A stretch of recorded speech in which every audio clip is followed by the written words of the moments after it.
There's been some recent rumors and new details about Resident Evil Code Veronica, and anything that I do go on to say in this video, do please take with a grain of salt. Even I'm like just questioning who put this out here, and dude, some of these leaks are just so desperate and it just feels like stupid. I don't know why this is out here. I don't know who's promoting this, and I don't know who's even talking about this. I don't think anyone that I know has really talked about this. Now we're going to be talking about some recent leaks that came out for this game, and honestly, I wouldn't even take it with a grain of salt. I would just not believe this because some of these are just too good to be true, and that's not the way I want to word it. It's just unfortunate how I have to put this. But welcome back, guys, to a brand new Resident Evil video. Today we're going to be talking about some leaks for Resident Evil Code Veronica, and well, I really don't know how to jump into this, so I'm just honestly gonna just say this is probably 100% not true. If you guys do go on to enjoy more videos like this, please don't forget to drop a like, subscribe if you guys are new, and don't forget to check out my previous video.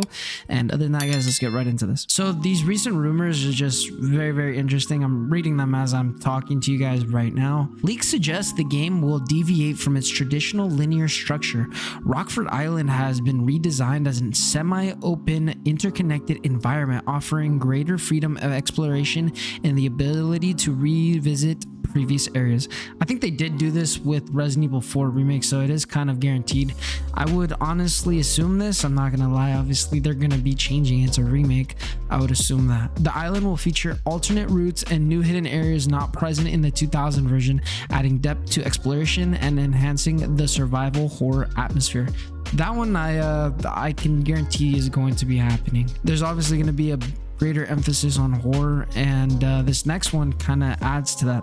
The game will now also support 3D audio on modern platforms, which will have precise sounds for footsteps, water droplets, heightening the tension and horror. According to circulating information, resource management will be heavily emphasized, focusing on ammunition, healing items, and inventory space, potentially creating a more demanding experience than Resident Evil 2. Now, honestly, I do want to kind of talk about that one. I do want more horror in this franchise. I mean, I'm kind of burnt out on this whole action, survival, whatever you want to call it. I'm kind of tired of the Leon gameplay. I'm just be upfront with it.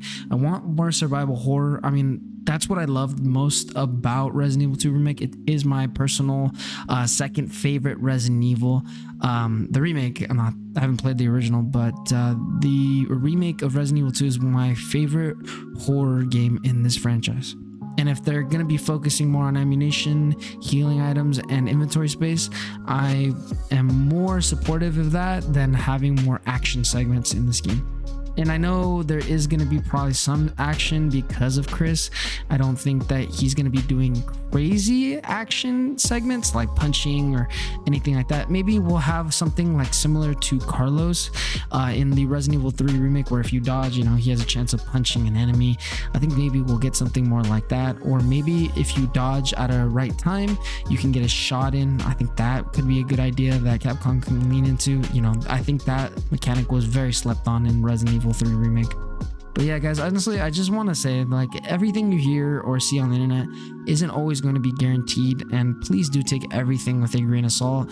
Do please read everything that you see online too, because some of these things are just very questionable, and when you read at first glance, you just want to believe everything you see. Other than that, that's pretty much gonna have to wrap up today's video. I got another video planned for tomorrow. Hope you guys definitely did enjoy, and I appreciate you guys checking out this video. Thank you. Leave a like, subscribe, all that good stuff, and I'll catch you guys later.